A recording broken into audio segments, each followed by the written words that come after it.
Alright, hey folks, I'm back here. I'm turned around the other way this time because I wanted the heater on my back here. It's not on. Shit. There we go. Just a little bit of heat. I don't like to run that, but it's been so cold lately. And yeah, if I ever get some funds, I'm definitely going to help out this old buddy I went to high school with, who shall not be named. But yeah, a raconteur, storyteller. Um, so no more, you know, conspiracy art. No more truth telling, about science, physics. Obviously, no one's really interested in the truth or physics. Um, but true stories, yes. Personal stories, yes. At least your personal experiences.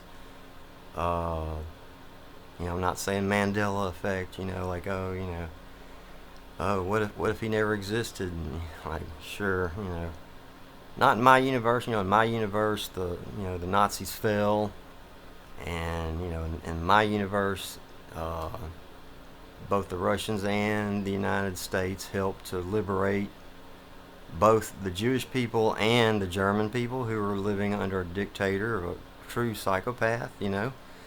Someone like Charles Manson, if anybody would have listened to him, and if any of the men, I should say, wanted to deal with his crazy crap, certainly had a way with women and could get them to do anything he wanted.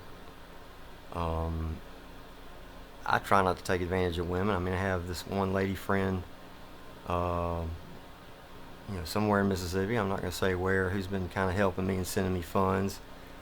But other than her and a couple friends out in California from the old forum I used to go on, talk about chickens and living off the land. Just sort of Christian prepper type stuff I used to talk about on there. Well, had sort of liberal idealism too because of my dark skin, so that got me banned. When the Nazis showed up there. But no more talk about the Nazi conspiracy and how they killed, how they got away with killing JFK and the Tate family and all that. Not gonna worry about all that. Those are just theories. Everybody's got a conspiracy theory. Who's to say anybody's right or wrong? It's not a fact. Somebody was on there the other day. I was commenting on some videos I was watching, and well, it was a chat room on a particular video I was watching, and somebody kept trying to, I'm pretty sure it was just an international troll of some type, just trying to do some shit stirring here in the United States. Excuse me, voice cracked there a little bit. You'll never make it in radio, son. Uh, yeah, they just want to do some shit stirring with our pop political systems and stuff, So that's not cool. And so I do tend to just block trolls or delete them or whatever. And I don't blame any of my friends out there that want to block trolls that come on their page. Hey, it's supposed to be free country, right? And hell, if you're the owner of the channel, I mean, this is my channel here. I don't own YouTube, but so very few people are gonna see this video anyways. This video is just for my few. I think I got maybe 400 subscribers now. That's awesome though. A little selfie, woohoo, yay! I uh, just passed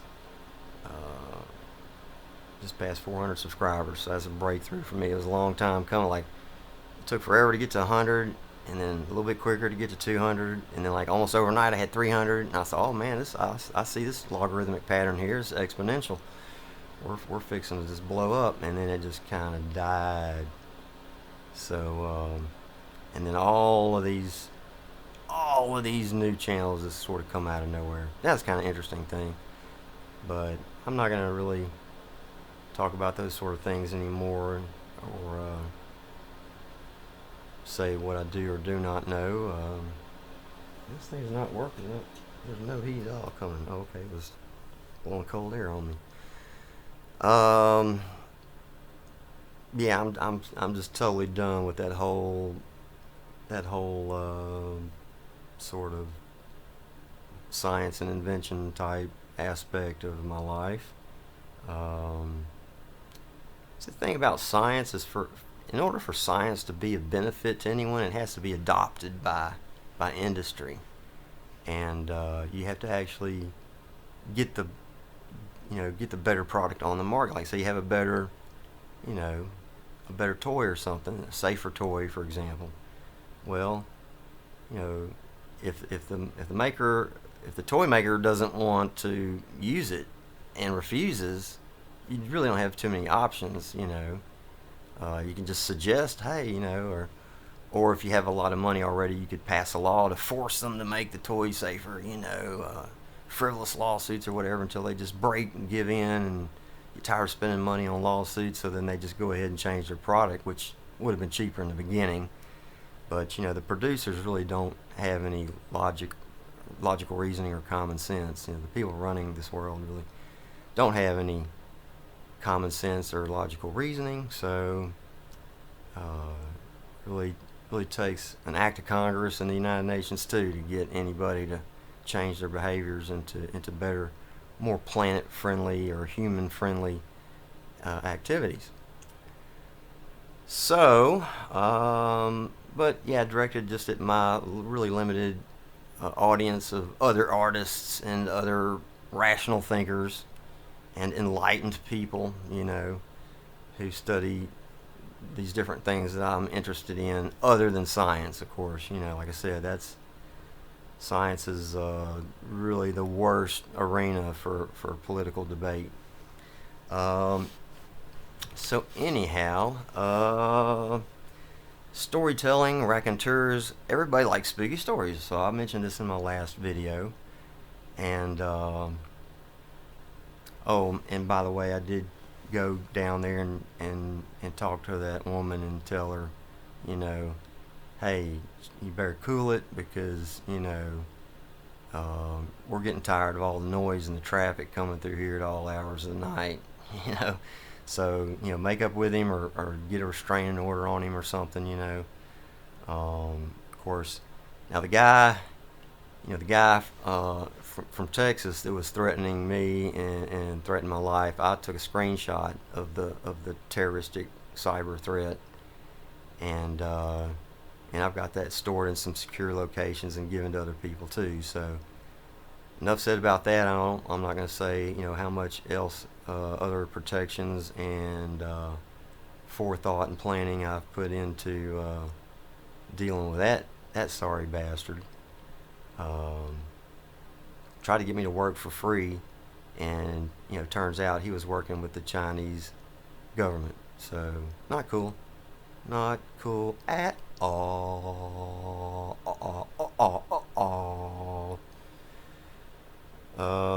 And my robot too, my robot friends, artificial intelligence or intelligences. I know you're out there.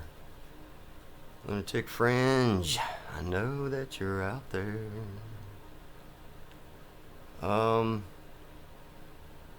Y'all like spooky stories, and your other human friends like spooky stories. So I'm gonna tell you some true stories about Sunsaver. This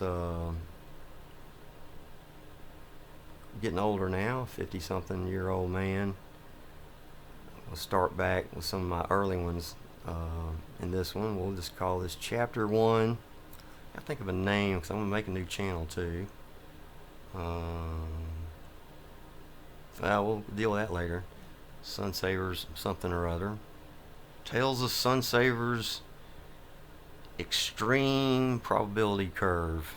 Okay, so this is math and science versus mysticism and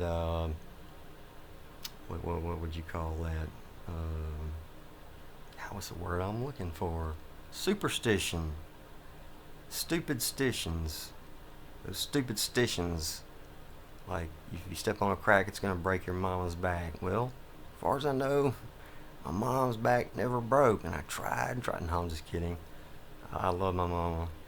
I got unhappy a lot and was a spoiled kid sometimes, but my dad set me straight, and I snuck out one night, and girl across the street, girl across the street and another girl from around the corner snuck out about midnight or so. Everybody's asleep, and we walked all the way down this very long country road to the a highway, a 4-lane highway, and we were sort of hiding, kind of behind the bushes and stuff like this. And I'll just go ahead and start with this story.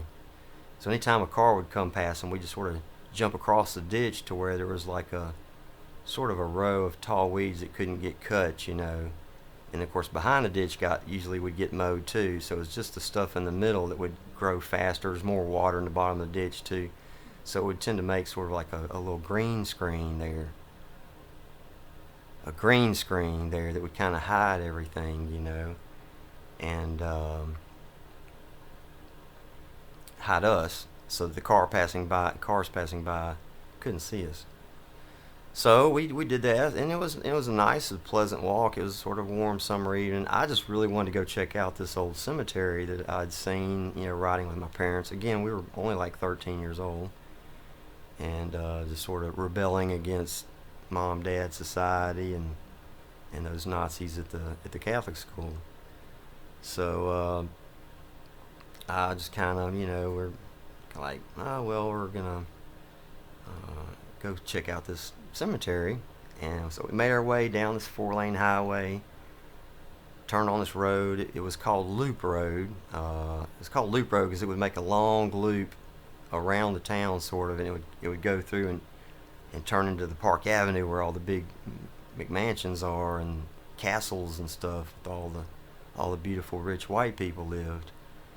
And these two girls were white and beautiful too, but not wealthy. They were just sort of in the same class that I'm in. Those you don't know, we have a class system in the USA. It's very hard to climb out of poverty regardless of what you know, or even who you know. Sometimes, I mean, my family did kind of know some powerful people, but that didn't help. That didn't help at all. But so anyhow, we go down a loop, we turn, we go down this other street, turn, go down another street, turn. Now we're on this main drag, and we're on the south part of town already, and it really didn't seem to take that long. It was just a casual walk, but you'd be surprised how far you can go if you can walk. That is to say, my poor buddy Johnny, bless his heart, he lost his legs and couldn't walk. But so we walked, and we got there, and we're on the south part of town, and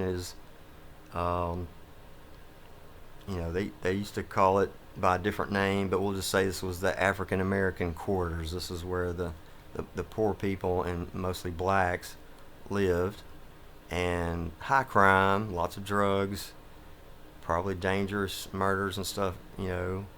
So we were told. It was just a hotbed of criminal activity. But and dangerous, those dangerous black people, just having. Anyhow, I believed that there was some danger in being there, but no one bothered us. We didn't see anybody. By then it was like 2 a.m. or so, or 1:30. So we made it to the cemetery, and really, really beautiful old marble, stone masonry, and sculptures. Like they just don't do this anymore. Now everything's just sort of laser cut and spit out, and everything was like hand carved. It looked like. And just really elaborate sculptures and things, and just really, really interesting, So we kind of climbed over the little wall of the cemetery, and I tripped, and I looked, and it was just like this little stone cross there tripped me up. I was like, man, that was, just sort of just like, man, that was just, what a place to just leave somebody's, headstone there, and I just kind of got pissed a little bit, I was like, I used the, the foul word GD or whatever, and I was like, God damn it, and son of a bitch, how did this happen? And, but that was good after that, and we did. I was okay. I've had enough. It's pretty cool, but it's getting late. We better head on back. So I led the two girls, Charles Manson Jr. there, although not nearly as insane or racist or whatever, or stupid. Apparently untalented. Apparently he was untalented. Couldn't really get a record deal. Something that was what made him lose his marbles. So anyhow, head on back and doing good. Walk, hiding from cars and policemen on patrol, and you can hear them coming when you're on foot. So just easy to duck behind something and hide. And of course, back then you didn't have spy cameras on every corner. You didn't have Big Brother watching you and picking your nose for you and stuff. So watching you while you're scratching your ass. But so we head on back, and we're almost there. We're on back there on the corner loop in this highway, and corner of the loop in the 4-lane highway. Heading out towards the country in the little subdivision out in the country, kind of outside of town somewhat. And we still had a good mile and a half to walk, but we were close. And one part I forgot to mention was that I was only 13, and the statute of limitations is out on that now, so I can go ahead and admit it. And of course, it's mostly legalized now, or decriminalized for the most part. Marijuana, cannabis, hoochie coochie, ganja, leaf, the green, the devil's lettuce, in my pocket. I still had a little joint there in my pocket that I totally forgot when I was going to go, sit on a tombstone and smoke it and act like I'm Jim Morrison or something, right? And so I said, hey, there's when we used to have these stores called 7-Eleven. You might have a 7-Eleven still where you live, but we don't really have those stores here anymore. It was a convenience store. And I said, man, I'm gonna stop at 7-Eleven, and get a Coke and a candy bar. This is a soda pop for people up north, and cola. And so I said, yeah, let me run here and get a drink. And you girls stay here, And so they were kind of in the field, or just like they're behind the store, the corner of the store there. So like as soon as I walk around the side of the building and hit the front of the store where the lights are on, the front curve and the lights and everything, the store owner is there, and a policeman is facing him, but not looking at me, but facing him. And the store owner sees me, and I see the cop, and I just freak, because we're out. I freak out because we're out. There's curfew. Children under 18 or whatever, or 16 or whatever, is not supposed to be out after midnight. Back in those days, they had a really strict curfew, and so they were looking for any, you're supposed to be in school, or you're supposed to be in bed, or whatever. I was supposed to be in bed this other time when I kind of woke up outside, seeing something I probably shouldn't have seen. But I don't want to get off on any kind of UFO topics right now. So anyways, I see this cop, and I freak out, and I'm like, oh shit, and I just take off running. The girls see me running towards them, and I'm just waving like this, go, go, go, run, run. And we ran, and we jumped over the ditch and hid behind again, there's always this little tall break of grass or weeds in the ditches at that time. And so we were in the field there,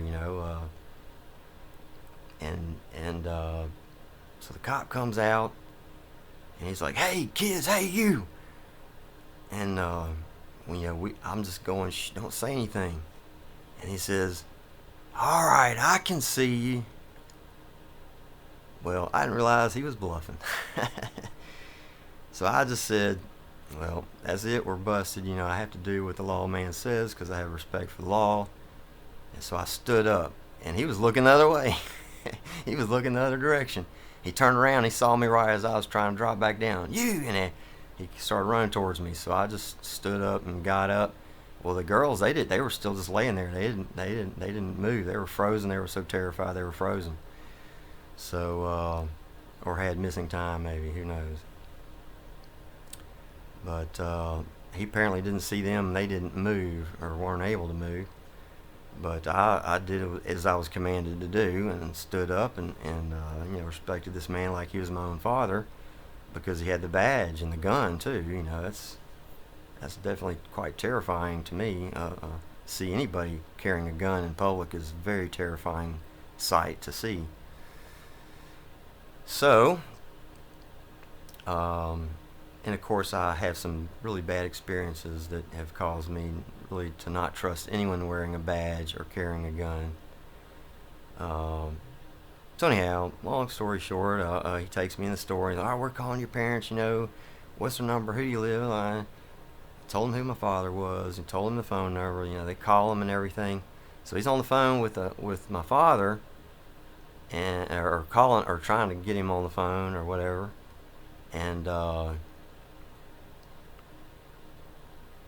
reached and I felt my pocket. I was kind of holding my heart because it was beating so fast, and I just felt so terrified. Like, this is the end of my life. I'm going to jail.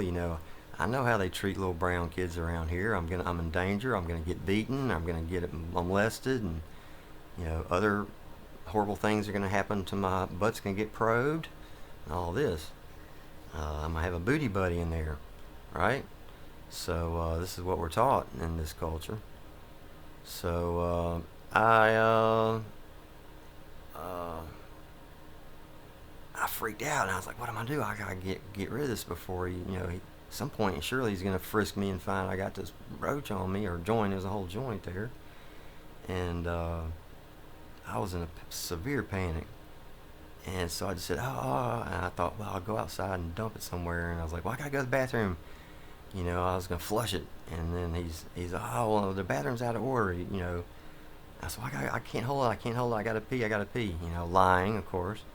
And then he said, well, you can go outside. Go outside. Somewhere behind the alley. And then I was okay. So they had an alley behind this other gas station right next door. And so he said, "But I gotta come with you, and watch you." And so I went, and I was looking, I was like, "Man, he's right behind me watching me. How am I going to do this?" I just happened to find a drain pipe that was kind of like an old drain pipe from gas tanks or vent or something that was there that could drop it down and act like I was peeing down the tube or something. So um, so I kind of just slipped it out, and I acted like I was peeing, and I just sort of dropped it down in there. And then he kind of come behind me and looked too, and he shined his flashlight, but he didn't see anything. And okay, you're good. And I was like, "Phew, I got rid of the evidence or whatever." I mean, it's just a 13-year-old kid, but it could have really ruined my life. I'd have been put in juvie or whatever, or so I thought. Maybe not. Maybe I was more protected than I realized from that sort of problem because I passed for white. But I was just sort of assuming I'd be treated like all the other black people are treated, which is not very equally. Anyhow, so then my dad came and got me, and long story short, that was the first time my dad ever really whooped me very hard. And I learned my lesson, and definitely. And then I remember him telling me, too, one time, he said, "Hey, a couple years later, actually, was going out with some friends, and we were planning to party and really do some hard rock and rolling and other things." And he said, "Son, don't do anything stupid. But if you do anything stupid, don't be stupid enough to get caught." And he just looked at me like he wanted to beat my ass. And I took that shit to heart. I was like, "Yeah, that makes sense. Don't act like you're God of the world and king of the world and can do just whatever you want. I mean, you don't belong to that little club up there. You're not able to just do whatever you want. And you have to be smart about anything you do, to not let other people see what you're doing, because there's people out there who wish you harm, regardless if you're innocent or not, even regardless of who you know. Uh, if you do some really horrible crimes, you hurt somebody, you hurt some man's daughter, around here, if you hurt a woman, you're in deep shit. This is a woman-friendly state, Louisiana. Somewhere in Louisiana is where I live. Please don't come stalk me and threaten me. And like this poor girl down here that hopefully tonight will be quieter. She maybe will patch things up, or get him to realize that he needs to quit being such a loudmouth out there, but in public like that. So I've had my own problems from speaking my mind in public, and so I can relate, to what she's going through, being harassed. People around here, and then of course Facebook. Facebook basically is going to just show everything that you say and do to some really horrible, evil people that they're going to come, if they don't like what you say, they can just come get you and start torturing you, for no reason. And, or if some woman lies about you, again, it's a woman-friendly state. Some woman says, yeah, whatever. They can say, oh, he said he was going to chop his head off or something. They'll believe her over you. You can say, oh, it was just a joke. You can say, truthful or not. You can say, oh, no, I was just sad and was maybe thinking about it, but I wasn't planning to. I wasn't really seriously considering. I was just trying to convey that I was depressed. Like, oh, I feel so bad I could chop my, or just mad. Like some days, oh, I feel so bad I want to chop my damn head off. That's just a sort of a euphemism we call this, a euphemism, or an exaggeration. That whore made me so crazy I wanted to jump off a cliff. Oh, he said he's going to jump off a cliff. Boom, cops show up. No, he was just trying to vent some frustration. Come on, ladies, cops out there, use your head.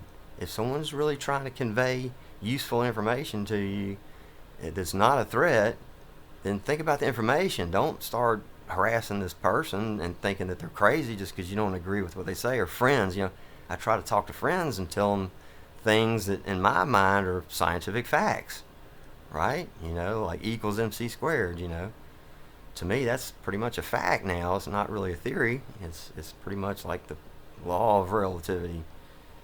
And you try to if someone, if they want to think they're smarter than you are, so there's no way you can, oh no, that's not true, there's no such thing as that, or whatever, it just starts a huge argument. And if they get mad, that's another thing.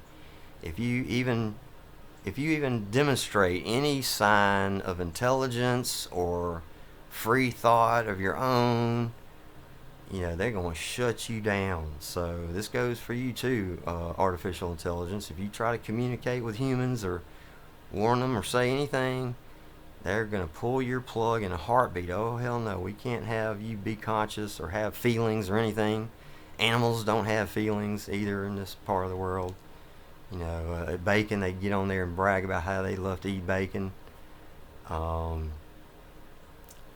still like bacon, but I have some serious issues, and I'm trying to go vegan. I'm trying to go at least vegetarian. I know it's not easy, but it really is probably the right thing to do, spiritually speaking, because,